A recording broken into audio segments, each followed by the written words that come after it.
Hello, I'm Samantha Jolie. It's 4 o'clock and these are our top stories in Perth this afternoon.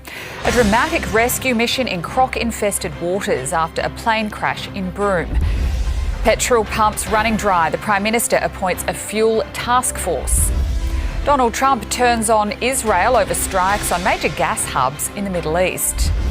Bail controversy, why prosecutors wanted Tim Picton's alleged killer back behind bars. And a warning for footy fans ahead of this weekend's clash at Optus Stadium. To developing news, and a person has been winched to safety after a plane crashed in croc-infested waters near Broome. Live now to Lucy Murray. Lucy, the other passengers and crew were able to walk out of the wreck. Sam, it's remarkable no one has been seriously injured in this crash. The skipper's aviation plane was destined for the remote Kimberley Air Base of Mangalalu Truscott. But witnesses have told 7 News it struggled to gain altitude after takeoff. It disappeared into the mangroves, crashing into shallow water at Fisherman's Bend in Roebuck. 6 passengers were able to walk out of the wreck. 1 person suffered minor head injuries and was winched to safety. The Australian Transport Safety Bureau is now investigating. They've only climbed to about 700 feet and they've only been in the air for a very short amount of time before they've come down in the mangroves. Now, initial reports are that they've suffered a loss of power on both engines. So that would be a dual engine, either failure or dual engine loss of power, which is quite rare. This was a massive emergency response by emergency services, marine rescue and private helicopters. We'll have more detail on this developing story in the news at 6. Sam? OK, Lucy, thanks for that. The Prime Minister has appointed a national coordinator, calling on the states and territories to get behind a new plan to tackle the nation's growing fuel crisis. Isabel Mullen reports.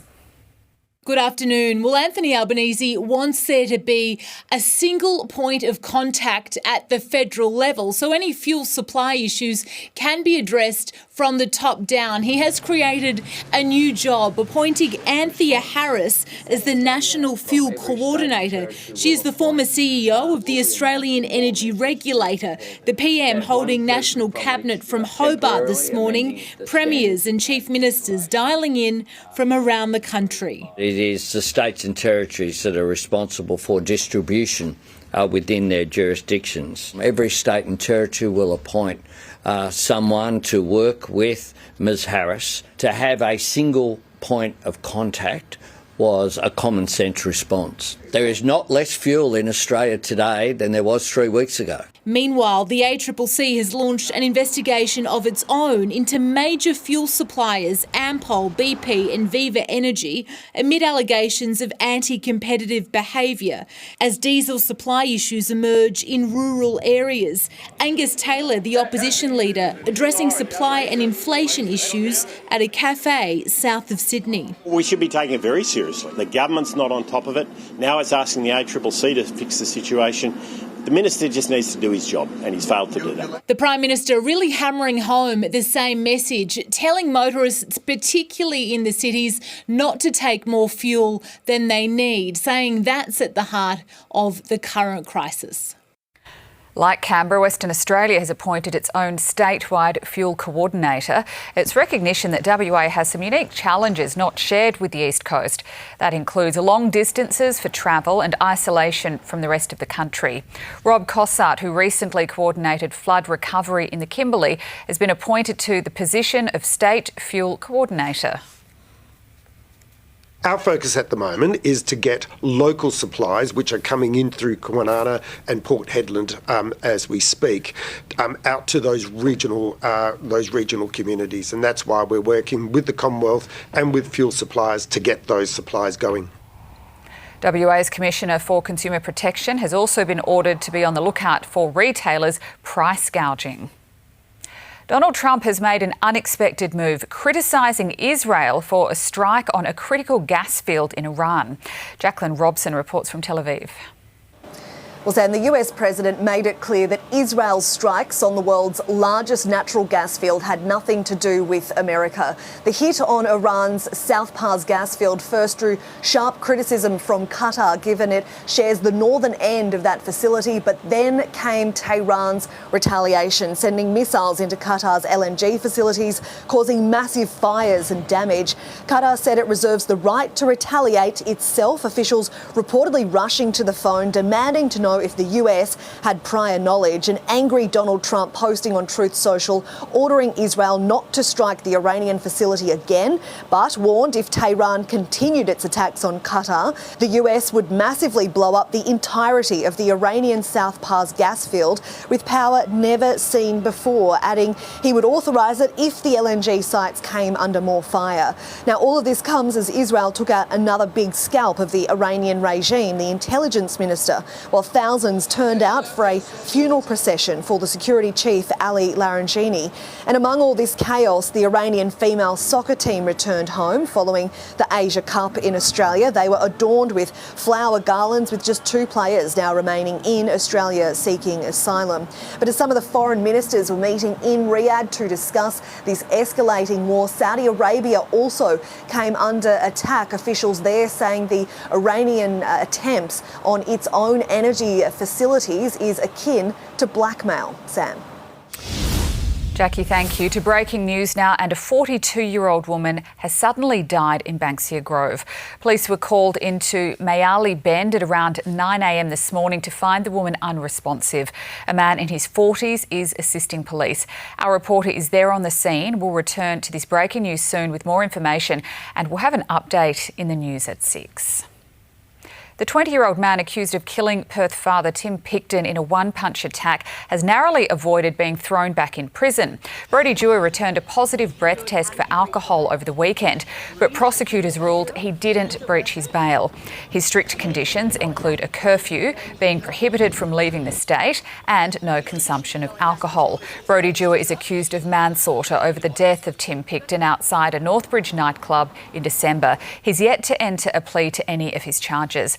Our reporter Cassidy Moscone was at Supreme Court this morning. We'll have more on this story coming up at 4:30.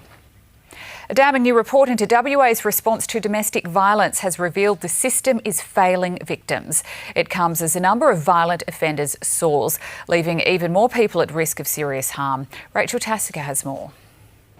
Good afternoon. The damning review into family and domestic violence in WA has blamed a system failure for leaving high-risk victims without support.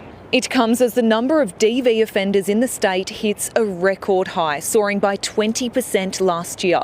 Nearly 80% were men. The government insists it's because more victims are coming forward and more offenders are being caught. These numbers today confirm for me that the work that we have been doing to reform the system is working. But the independent report has revealed the system is failing victims. Those at most risk are not receiving the help they need. They did not receive individualised advice on how to leave, where to go, or what arrangements to make for their children. Nor did they benefit from changed locks, security cameras, a phone the perpetrator couldn't monitor, or a duress alarm that would connect them directly to police.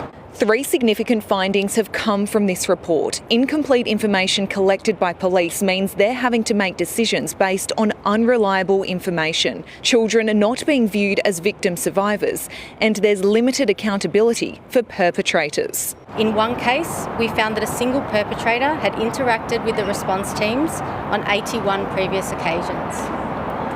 A system that allows a perpetrator to cycle through 81 times does not promote victim survivor safety. In 7 News tonight at 6, we'll bring you the never-before-heard 000 call from a domestic violence survivor. A driver has miraculously escaped serious injuries after a car crash in Perth's north. A white Toyota Ute was driving along Walcott Street in Manoora just before midnight. The vehicle suddenly crashed and rolled onto its side. The driver walked away without harm. It wasn't the only incident on our roads overnight. In Wilson, a grey Isuzu D-Max hit a tree on Manning Road at around 3 o'clock. The driver was taken to hospital and has since been charged. Australia's unemployment rate has risen over February, according to the latest data from the Australian Bureau of Statistics. The figure has reached 4.3% over the month, up from 4.1% in January. It defies predictions from some economists who had forecast the figure would remain steady. You're watching Seven's Afternoon News live from Perth. Up next, another tragic accident at a ski resort. Shocking vision of a cable car plunging down a slope, where it happened and what went wrong. And the two remaining Iranian soccer players here in Australia, how they're settling in after being granted humanitarian visas. That's next. The 7 News app will give you the news you want every minute of every day, including breaking news alerts. Download the 7 News app now. You're watching 7's 4 p.m. news live from Perth. Right now it is 32 degrees in the city and the forecast is coming up soon. There's been a tragic accident in the Swiss Alps after a cable car detached and plunged down a slope, claiming the life of a woman. The 61-year-old was the only occupant of the car when it came loose and tumbled down a snow-capped mountain. Paramedics tried to save her, but she died at the scene. Strong winds were reported in the area. Authorities are looking into why the cable car was still running in dangerous conditions. Mark Zuckerberg is pulling the pin on his metaverse virtual reality social network. From the middle of June, people using Meta's VR headsets will find their online world shut down. It's not disappearing entirely. It will continue to live on as a phone app. Meta is reported to have spent an estimated $80 billion on the now defunct project. The Iranian women's football team has arrived home in Iran, including 5 players and staff who initially accepted humanitarian visas. Only 2 now remain in the country, but they've been welcomed with open arms as they begin training with one of Australia's professional football clubs. After a roundabout journey that took them from Australia to Malaysia and Turkey, the Iranian women's soccer squad has finally arrived home. State media has shown them being given a hero's welcome as they crossed the border into Iran. They had garlands of flowers draped around their necks and were met by a small flag-waving crowd, each player given a single rose by a young female fan. 5 of them had initially accepted Australia's offer of a humanitarian visa, but eventually chose to return to their war-torn country. It's believed the regime used the women's families to pressure them into changing their minds. 2 players, however, have remained behind in Queensland and are able to apply for asylum. Earlier this week, Fatima Pasandida and Atifa Ramazan Azada joined the Brisbane Roar for a training session. Football's a beautiful game, has the ability to, bring a bit of happiness in some dark situations to a lot of people. It was a privilege for us to open our doors and put a smile on the 2 girls' faces. I think it's the first time they had laughed in a week, they said. To be fair, they didn't put a foot wrong. They fit into the group really well. The team's head coach, Alex Smith, says a translator made it possible to speak with the Iranian players for about an hour after training. At this stage, there are no plans to have them join the Roar's women's side, although we're told they'd be welcome here anytime. Health insurance costs are surging and much faster than expected. Consumer watchdog Choice analysed the big 5 health funds and found some Aussies could face gold premium increases of up to 25%. It's the largest average rise since 2017. Part of the problem is insurers quietly replacing older policies with identical new ones at higher prices. Experts advise to pay your policy for 12 months up front, as it could help you avoid the next price hike. Now for a look at what's happening globally, let's go around the world in 80 seconds. First up, Switzerland, where one person has died in a terrifying cable car accident. The victim was the only one on board the gondola, which crashed into the snowy mountainside during strong winds. Mass vaccinations for university students in the UK after 2 people died in a meningitis outbreak. The number of new cases has jumped to 20. In Mexico, thousands of teachers are striking, setting up a 72-hour protest camp in the centre of Mexico City, demanding salary increases. They're threatening further action surrounding the upcoming Soccer World Cup. From Hollywood, actor Val Kilmer will posthumously appear in the upcoming film As Deep as the Grave, enabled by artificial intelligence. Kilmer had originally been cast as a Catholic priest and a Native American spiritualist, but was unable to work on set due to his throat cancer. He was 65 when he died last year. Working closely with Kilmer's daughter, the filmmakers say the decision to use AI was made with the intention of honouring the actor's deep personal connection to the role. And mountain biking is a dirty sport in South Africa, where the Cape Epic race is underway. After more than 4 hours of the 140-kilometre third and longest stage, it all came down to just 0.1 of a second. And that's your trip around the world in 80 seconds. 2 teenage boys have been arrested after chemical devices were set off at a school in the Wheatbelt. Here's Noel Brunning from 7 News Regional WA. Thanks, Sam. 2 teenagers are being questioned by police after a classroom was thrown into chaos. Emergency services rushing to Northam Senior High at around 9:15 this morning. Chemical explosions sending a scare through the campus. One student has been taken to hospital as a precaution. Testing for the Australind train is underway in the southwest, but there's still no date on when it will make its long-awaited return. Trains left the tracks in 2023, the government previously promising their return in the coming weeks. And the Night of Nights in the Goldfields has seen a charity surge past an incredible fundraising target. The region's children's charity ball has raised over $6 million in its 26 years, helping families and sick kids who need it most. Ryan Daniels joins us now. And Ryan, the teams are in for round 2. They are, Sam, and there's a new face for Freo, their first AFL debutant of the season. The details straight after the break. Plus, Ross the Boss on his side's winless start. And the Matildas set themselves for a frantic finale. 7 News, connecting you.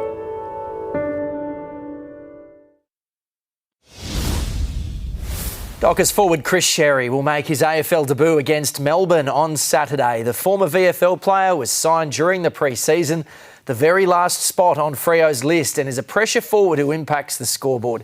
He's in for the injured Hayden Young. The Demons had a strong win in round 1. Justin Longmuir tossing up what sort of attention they need to put into Cozzy Pickett, who had 24 touches and 5 goals last time the two teams met. We feel like we've got some good options. Clearly last time we played he had an impact, but I don't think we helped the players that played on him up the ground. We let the ball move too quick, and he's pretty dangerous on anyone if you can do that. Up to 4 players could come into the West Coast Eagles team for their clash with North Melbourne on Sunday at Optus Stadium. Harry Edwards, Liam Baker, Tim Kelly and Harry Schonberg all added to the extended bench. At this stage, only Tom Cole has been omitted. Ross Lyon's taken a bizarre swipe at strong criticism of the 0-2 Saints, the coach saying it's not his job to protect players from scrutiny after the club's winless start to the season.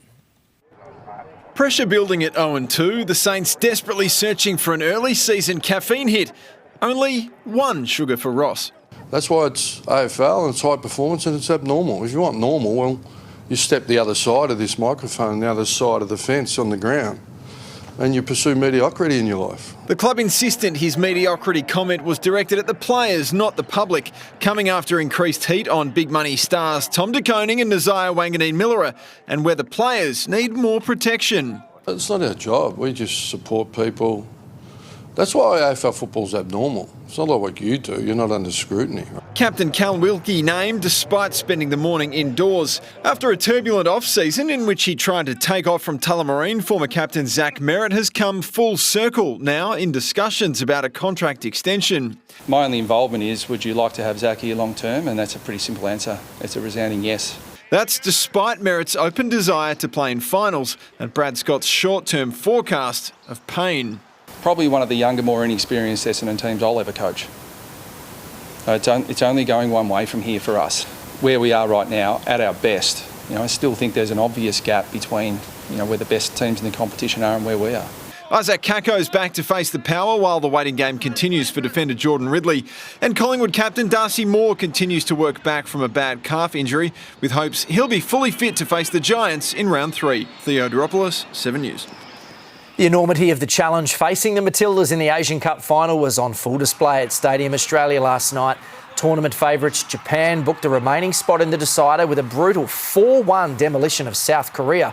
In 5 matches, they piled on 28 goals and conceded 1. I think the way that they play football is quite ruthless, so I don't look at them and see a nice team. They might be smiling. In the moment, they can be ruthless and take no prisoners. The final is at Stadium Australia on Saturday night. Announcing his Socceroos squad for this month's friendlies against Cameroon and Curacao, Tony Popovic took aim at former Sydney FC player Adrian Segasic. Tired of waiting for his first Aussie cap, the 22-year-old defected to Croatia, but Popovic is unfazed, insisting he'll never sell the Socceroos shirt. Should I promise a player at 20 or 21 that he has to play, and if they don't, I have to fear that he will leave? It's probably better for Adrian that he's gone. The games in Sydney and Melbourne are our last on home soil before the World Cup in North America. Which has worked beautifully for Liverpool. The Reds dominated the return leg at Anfield, winning 4-0 to claim the round of 16 tie 4-1 on aggregate, win their tie, while Tottenham were eliminated on aggregate. That's all from me for now, Sam. Plenty more sport at 6. All right, we'll see you then. Thank you, Ryan. Kyle Sandilands has broken cover, telling 7 News he intends to fight for his $100 million radio contract that was torn up. He says he wants to clear up misconceptions, but at the moment, his hands are tied. Well, late this morning, Kyle Sandilands left his home here in Vaucluse in his car with his wife Tegan, speaking to us exclusively for the first time since he was officially sacked by his now former employer ARN. The termination of his contract happened only yesterday. He said he does not accept it and will plan to fight it. It will be an extraordinary legal case which could stretch on for years. He and his former co-host Jackie O. Henderson are now chasing the remaining $88 million each that's left on their contracts. Take a listen to what Kyle had to say earlier this morning. A lot of people obviously keen to know what your future is. Yeah, we're all keen. I'm keen to know as well. Yeah. We haven't. As far as I'm concerned, we're challenging the termination or the breaking of the contract, and we'll go from there. Now, Sandilands took off down the road before we could ask him about the radio survey ratings, which was released today and which shows Kyle and Jackie O's final stint on air was yet another successful survey period. They were beaten only in Sydney by 2GB's Ben Fordham.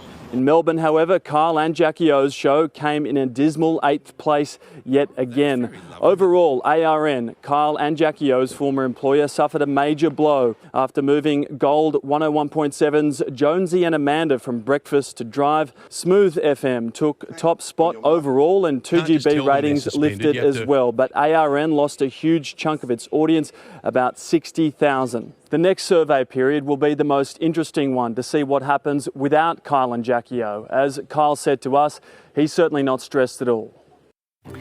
Coming up after the break, bail controversy for Tim Picton's alleged killer. Why prosecutors applied to put Brodie Dewar back behind bars. And a warning for WA footy fans ahead of this weekend's match at Optus Stadium.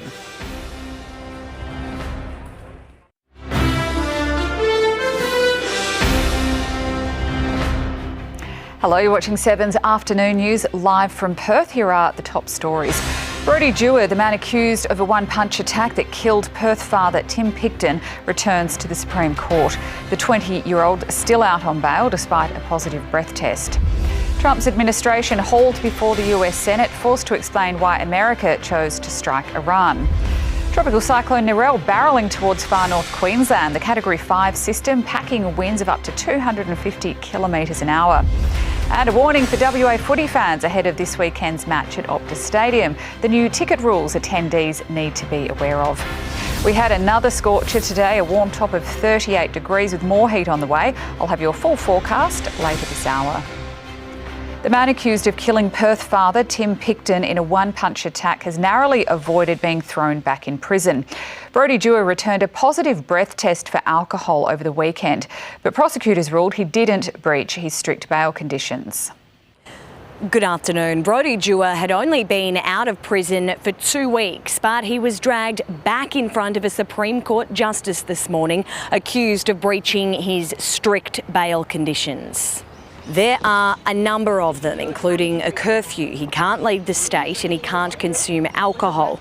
WA police checked up on him over the weekend. The court heard in the early hours of Sunday morning the 20-year-old returned a positive breath test and blew 0.014. That triggered the prosecution to apply to revoke his bail. But after viewing video evidence and a scientific journal brought to court by Brodie's new defence lawyer, Milan Bevic, the prosecution dropped their application. Justin Wally said Brodie Dewar was clearly in breach. That is, positive result. We would have to establish his breach of bail condition that he consumed alcohol. We would be unable to submit he had been drinking alcohol.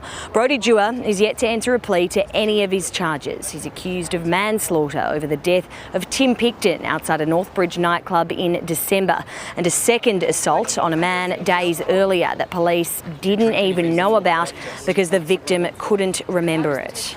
Brodie, why was the test positive? Brodie, would you be consuming alcohol? As for how and why Brodie Dewar blew numbers, we don't know and we can't speculate. He'll be back in front of a magistrate next month. Top Trump officials have been grilled about decisions leading up to the war. They've been hauled before the US Senate to explain shifting claims about why they chose to strike Iran. US correspondent Rob Scott reports. As the war with Iran enters its third week, top White House intelligence officials have been grilled by a US Senate committee, the first time they've testified publicly since the war began. Questioned over the Trump administration's shifting and often contradictory claims about the rationale behind America's decision to strike. If left unimpeded, yes, Senator, they would have the ability to range missiles to the continental U.S. Under fire, Director of National Intelligence, Tulsi Gabbard. The regime in Iran appears to be intact but largely degraded due to attacks on its leadership and military capabilities. Her testimony coming just a day after the resignation of Joe Kent, the head of the National Counter-Terrorism Centre, who in his resignation letter wrote Iran posed no imminent threat to America.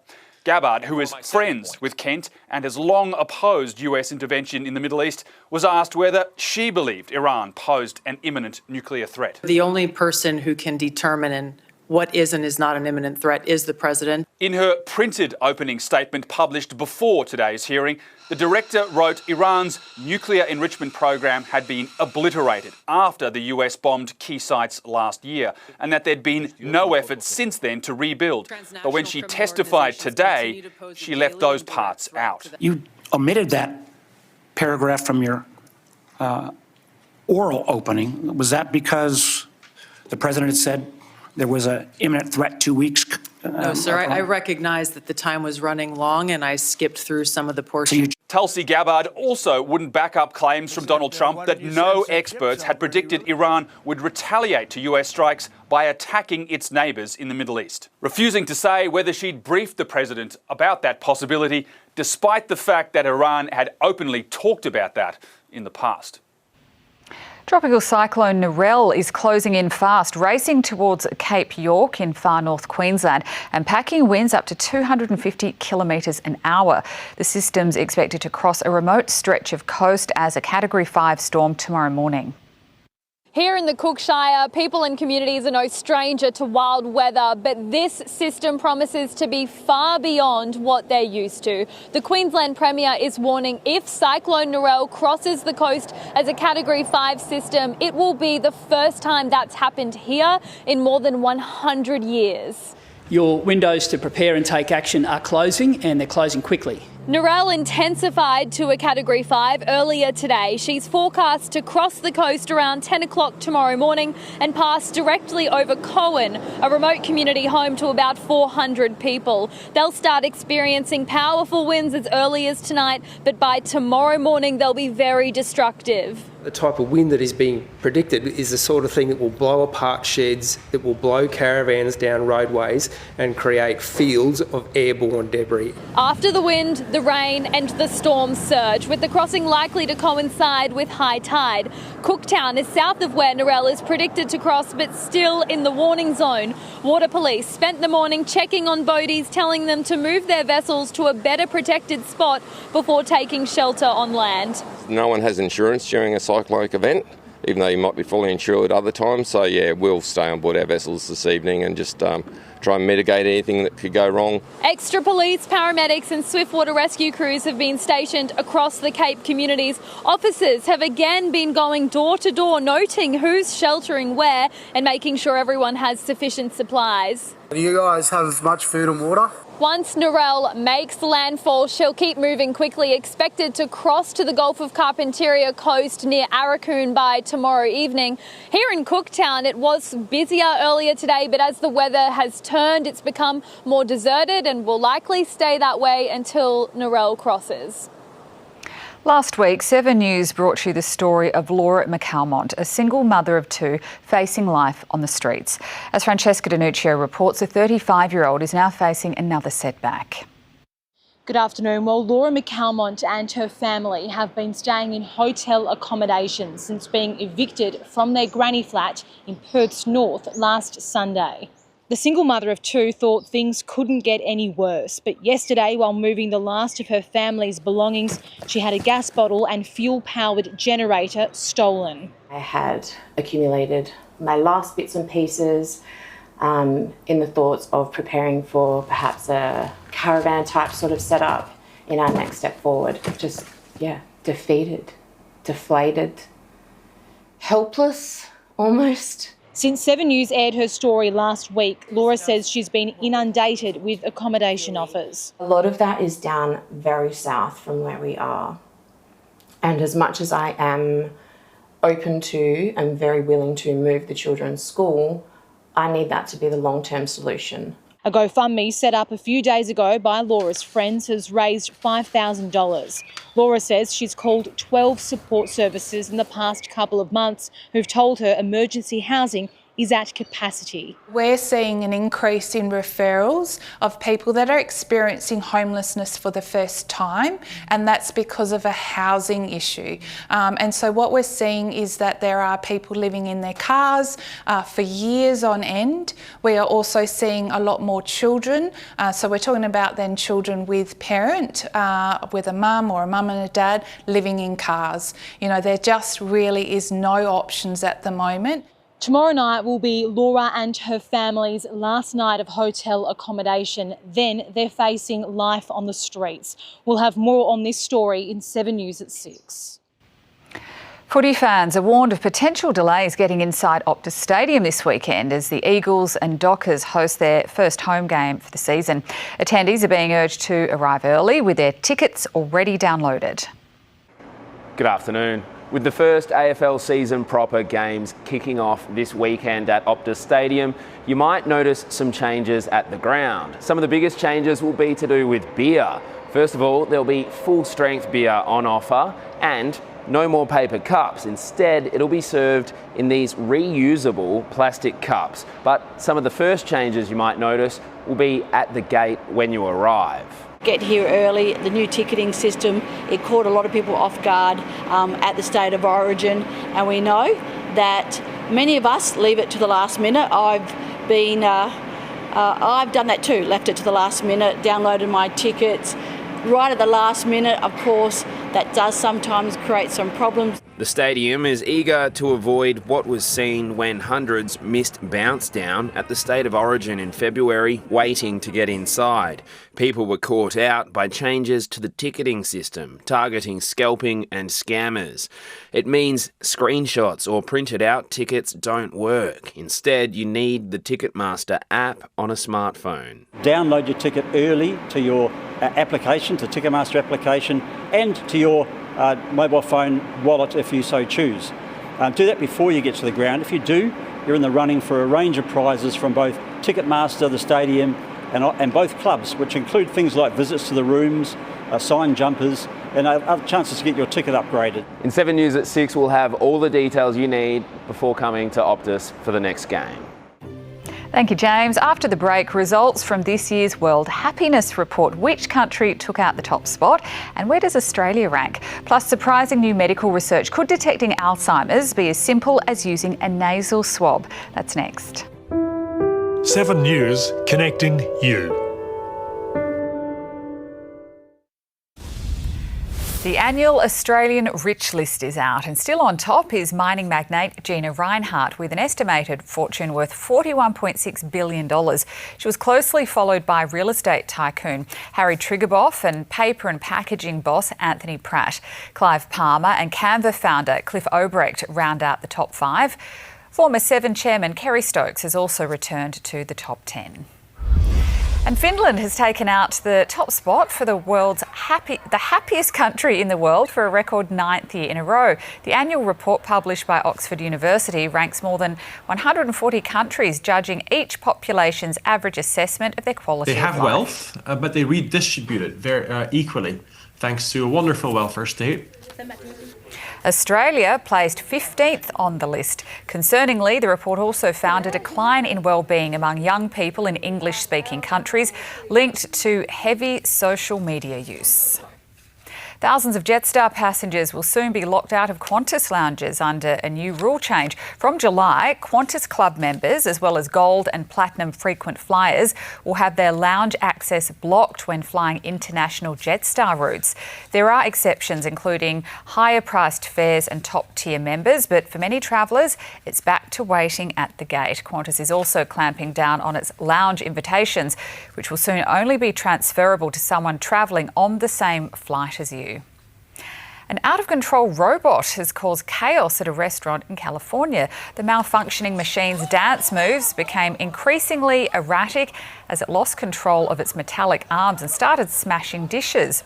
Staff struggled to contain it as it flailed around in front of diners. Some are questioning why it didn't have an emergency stop button. The local share market has suffered another day of steep losses after the attack on a major gas field in Qatar. Here's Michael McCarley from ING Bank. Good afternoon. The Aussie share market has fallen to a 4-month low, shedding 142 points or 1.7%, taking hits from all directions today. Wall Street dived sharply overnight after the Fed called for restrictive interest rates as the US battles its own inflation problem, disappointing investors who were banking on rate cuts to boost the economy. That set the tone for the ASX 200, tumbling upon opening as 8 out of 11 sectors flashed red. Energy stocks rose as drone strikes hit major infrastructure in the Middle East, sending oil prices soaring above $110. Higher fuel prices helped local oil refiner Viva Energy rocket 15% as today's best performer. The material sector struggled on concerns that the war will slow the global economy, with gold miners the worst performers after another fall in the price of the precious metal. Westgold Resources slid 13%. To top it all off, February's jobs data surprised investors. While unemployment increased to 4.3%, the number of jobs added last month was double what was expected, keeping the chances of another rate hike in May firmly on the table. And in currency markets, the Aussie dollar is losing ground, currently buying 70.4 US cents. Perth 6 p.m. news is coming up with Susanna Carr. Sue, what's on the program? Sam will have the latest on the global fuel crisis. Petrol giants have been put on notice for ripping off Australians as the Prime Minister handpicks a chief to take control of Australia's fuel supplies. Also tonight, details on a tragedy unfolding in our northern suburbs. Homicide detectives are investigating the sudden death of a 42-year-old woman in Banksia Grove. Our reporter Cassidy Moscone is there on the scene. Plus, a plane crashes into croc-infested waters near Broome. Multiple passengers on board, one person winched to safety. Donald Trump criticises Israel after an attack on the world's biggest gas field. It comes as US officials are hauled before the Senate to explain why America chose to strike Iran. And Tim Picton's accused killer has narrowly escaped being thrown back into prison. Brodie Dewar failed a random breath test, but prosecutors ruled he didn't breach his bail. Those stories and more tonight at 6. Sam. Thanks, Sue. We'll see you then. Now to some surprising medical research. Could detecting Alzheimer's be as simple as using a nasal swab? New testing out of America's Duke University seems to point to yes. A team of doctors and scientists has been using a small brush to reach the back of a patient's nose and swabbing an area near the brain. The cell tissue is then analysed. The act of taking the swab or biopsy is pretty easy. And the analysis that we've been able to do on these biopsies does show that changes are definitely detectable, early. Some recently approved drugs have been shown to help slow the progression of Alzheimer's, but they are most effective when started in early stages. Dementia is one of Australia's leading causes of death. We have another warm week ahead with the temperature set to cool slightly. I'll have your full forecast right after the break. 7 News, connecting you. Now, Fuel Watch. Perth's petrol prices brought to you by Fuel Watch and 7 News.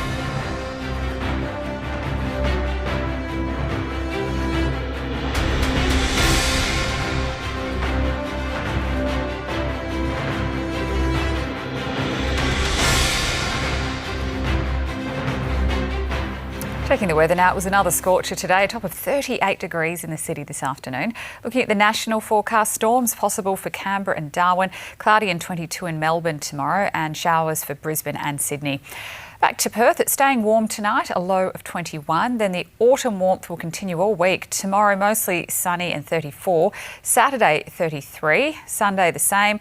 Monday 32 and mostly sunny. Tuesday will be sunny and 30. Wednesday similar, 31. And then partly cloudy and a top of 32 degrees for next Thursday. And that's Perth's 4 p.m. news. I'm Samantha Jolly. Join us for 7 News at 6. Chase Australia is next.